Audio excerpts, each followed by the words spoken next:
Hello there! Today I'm going to be talking about the Chicom chest rig, specifically the Type 81 chest rig, or what I like to say is the starter Pokemon of chest rigs.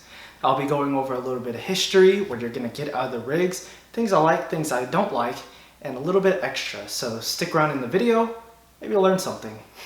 Bit of background for you guys. So when I say Chicom, I just mean Chinese Communist. So Chicom chest rig, Chinese Communist chest rig. And they made a bunch of rigs for different platforms. They made them for the SKS, they made them for their SKS variant that took AK mags and they had the 20 round pouches. There was the Type 56 or their AKM variants which took the 3 cells, and the Type 81, kind of their little mishmash of the AK and the SKS to make a Franken rifle. And of course these have the 4 cells. So all these rigs, they'll typically be found in this sort of olive drab color, and they're always going to have these wooden toggles. But there's a wide variety of these rigs, and there's always a rig for you out there. Side note, so because these chest rigs were so popular and found all over the world, different countries decided to actually copy them. So if you didn't want an actual Chicom chest rig, you can go for a Russian Lifchik chest rig, or even a South African Pattern 83 chest rig. Those things are very identical to the Chicom, but in some ways probably even better. But be prepared to pay a bit more in the price for those in comparison to the Chicom, but keep that in mind. Just a little bit of a factoid for you guys. So something to look out for when buying these rigs is whether you buy a surplus rig or a reproduction rig. Now with surplus rigs, they can be really cool. They do have a lot of history, and sometimes you might find some Chinese markings or something. But you really do have to be careful with these ones because the way they sort them in China or wherever they came from is really poor very often. And so you might find mold growing on them, or you'll smell a very foul smell. So you do have to take better care of washing these rigs out. And because these rigs have been through hell, they are going to be a bit tattered, a little ripped, some imperfections, so keep that in mind. I didn't want to deal with that, so I went with a reproduction rig. Basically, I would say the same quality, but you get all the fresh features on them without having to deal with any of the molding, the ripping, or any of the smells. So just be careful about that. With this chest rig, you're going to see it's going to come with 4 magazine cells. These are fitted for 30 round magazines.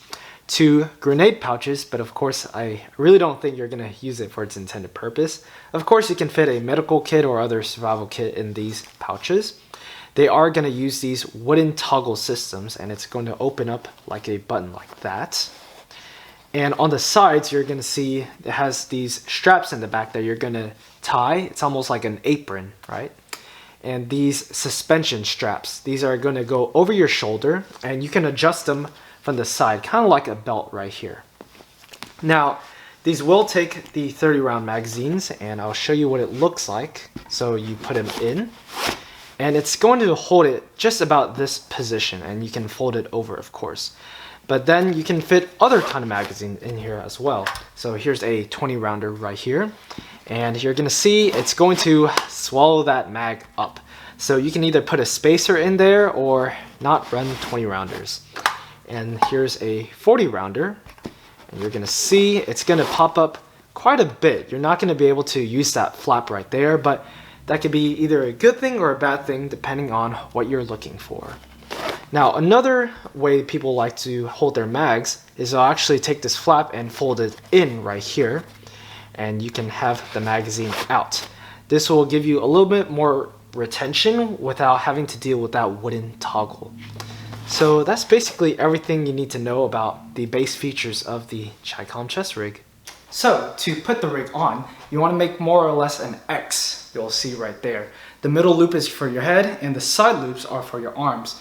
And if you hold it like this, it's going to be very easy to put it on. So head first, then your arms will naturally go into these loops, and you'll see it's already starting to take shape, right? Make sure you adjust, make sure it's comfortable to you. And then you look in the back, we're going to see like that X right there. And with these strings on the side, you're going to tie it to your back, kind of like an apron. I like to do 2 loops, 1 loop, and 2 loops like that. And I'll make more or less a shoelace knot. Make sure you don't tie it off too tight on you, or else it's gonna be uncomfortable. But more or less, that is it. Adjust to make sure you're good, and there you have it. You can either have it low or have it high depending on how you want it and your body type. But this is it. It's pretty simple. And to take it off is equally as simple. So you'll go into the back and you're going to untie your knot right here, like that. And this is where a lot of people mess up that I notice. So in order to take the rig off, what I like to do is with your non-dominant hand, it could be either hand, but non-dominant hand, you're going to come under the chest rig like this. You're gonna see right here, come under, and then you can easily go over like that. It's very simple. So more or less, that's how you put the rig on and take it off. It's very easy, very simple. Yeah. So actually putting the gear on, it's fairly comfortable actually.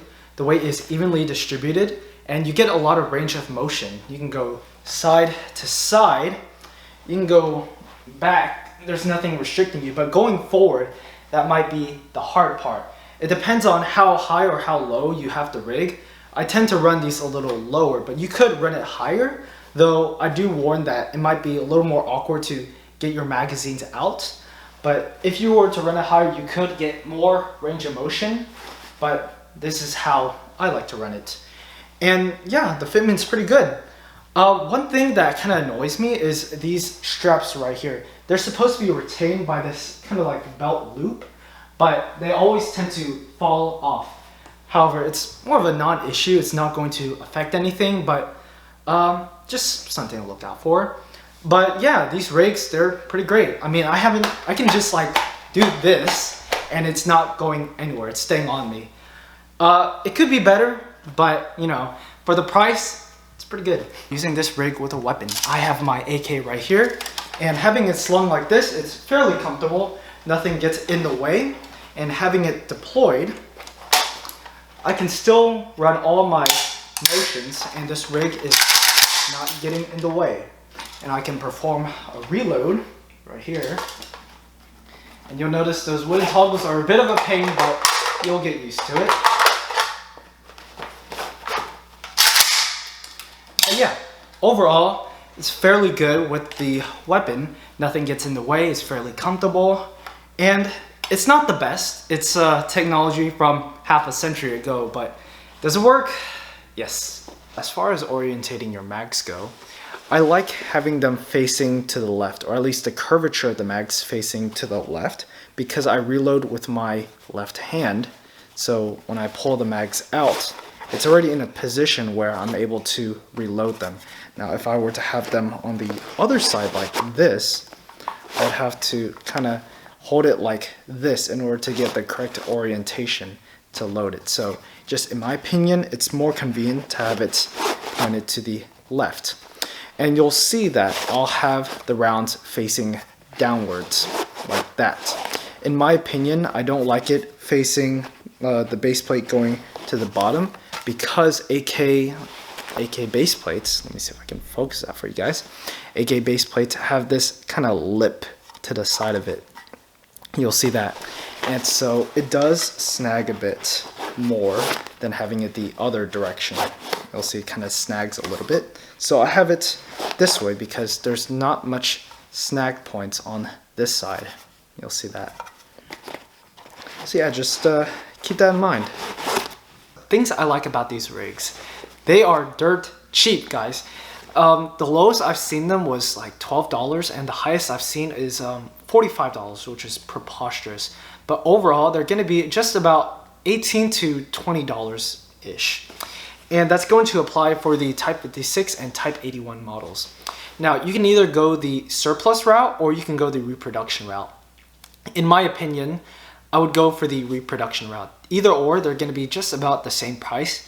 With the reproductions, you are going to get a fresher rig. They're not going to be worn out like the surplus ones. The surplus ones, you do have to wash them and care for them a bit more.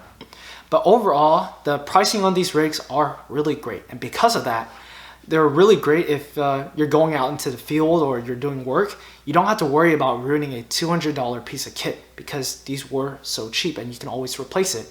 And because they are so cheap, you're not going to feel bad about modifying them, which a lot of people like doing. And another reason why they're so great, a very cheap modification people like doing is because these eat mags up, you can put a sock or some sort of foam on the bottom so your mags are a little bit more raised up. And what a lot of people like doing is putting Velcro on these flaps right here instead of using the wooden toggles. And with the suspension, they'll put some sort of like cushioning, and in the retention right here, they're gonna put some sort of kind of like a belt buckle, right? To make it more modern, make it more accessible to American users. They basically make a knockoff Pattern 83 rig. So I think all those reasons combined is what makes the rig very good. It is very comfortable. It is half a century old, so you have to keep in mind with those things. So yeah, overall a very nice package for what you get. Let's move on to the negative aspects of these rigs. So in my opinion, I think everyone else has talked about it, but the worst parts about these rigs are these wooden toggles right here. I think everybody has talked about them, but it's what really ages these rigs. Now, to put it in perspective, China 50 years ago, they weren't nearly as modernized as China today, and they were really lagging behind America and the Soviet Union. So these wooden toggles were probably the simplest solution to arming their conscripts, and it was also the cheapest solution. If you have to arm, hundreds of millions of soldiers, might as well do it the cheapest way possible. So back then it made sense, I understand, but by today's standards they are quite slow.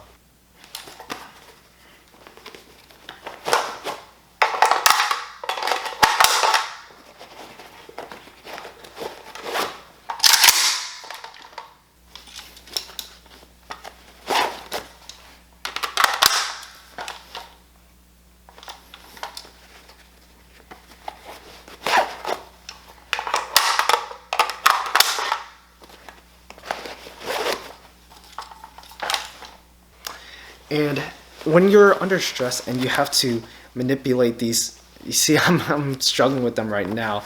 You have to manipulate these wooden toggles. It can be kind of risky for you out in the field, so just keep that in mind.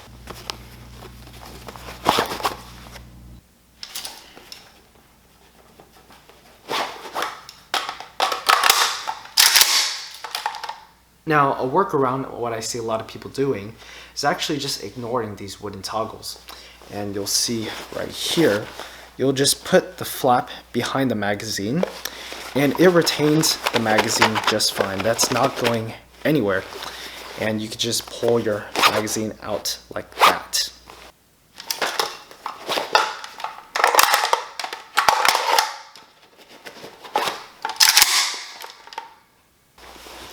Another negative aspect about these rigs, I don't see a lot of people talking about it, is actually there's a lot of snag points inside of the pouches. So I don't know if I'm going to be able to show you guys, but here you go. So when you pull the magazine out, you'll hear, hopefully you guys can hear, but it kind of snags on the inside right about here, I would say.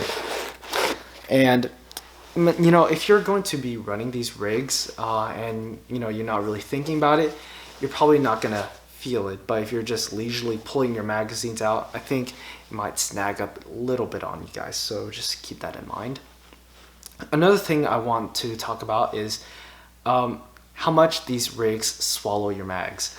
So with AKs, you'll want to have kind of like a middle grip in order to rock your magazines in comfortably. And with these rigs, they swallow the magazine all the way.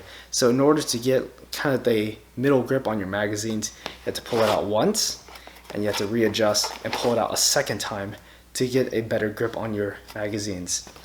So if you're an AR guy, it probably doesn't matter to you, but for an AK guy, it does slow us down quite a bit. So just keep that in mind. And I think lastly, what I want to talk about are these retaining straps on the side, right? Let's see if I can show you guys. So these will tie behind your back just like an apron, and I don't think it's ideal. I haven't had these fail on me or come loose. But in my opinion, they're not the most comfortable method of retaining your chest rig.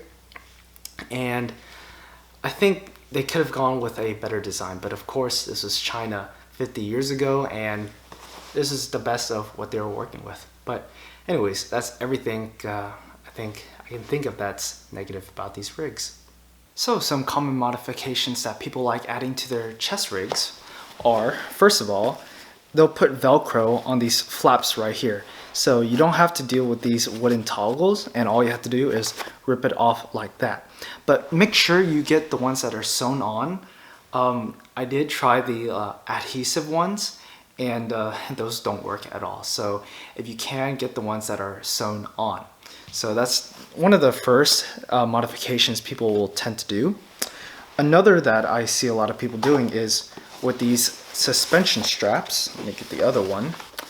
A lot of people like putting pads on them, kind of like, you know, those rifle pads, and that will help kind of distribute the weight of the rigs on your shoulder, make them a lot more comfortable, give them more surface area onto your shoulders. So that's a very easy one. Oh, and I almost forgot. In the actual magazine pouches, people tend to put maybe cardboard or foam or something in the actual rigs in order to raise your magazines up a little bit, make it easier to grab those mags. So that's another very simple modification you can do. Another thing people do is with these straps on the sides, they kind of just throw these away basically, and they'll replace them with retaining buckles. So instead of having to tie it on your back, you can just buckle the rig on and you're set. Another big one is with these side pouches. Now, some people, they like using them, some people don't. I wanted this rig stock, so I kept them. And a lot of people will actually delete this and they'll put their own sort of pouches there. I know my friend, he put a survival pack on one side, and on the other side he put a medical kit, which I thought was like really neat. Now these rigs, they're really cheap, so go ahead and modify them. You know, it's really fun and all. So if you're just getting started with messing with rigs and you don't want to mess with something too expensive, this is the perfect one. That's it, guys. I hope you enjoyed this video on the Chicom chest rig. I hope you learned something and maybe I'll influence your purchasing decisions. These are great rigs for beginners and they're very cheap. So, you know, get one, mess around with it, modify it. I hope you like it. And you might have noticed the mid-video outfit change. Guys, I took a shower. I can't say anything on it. That's really it, you know. But hope you liked the video. If you have any questions or you want to make any comments, just leave it in the comment section and go do your laundry.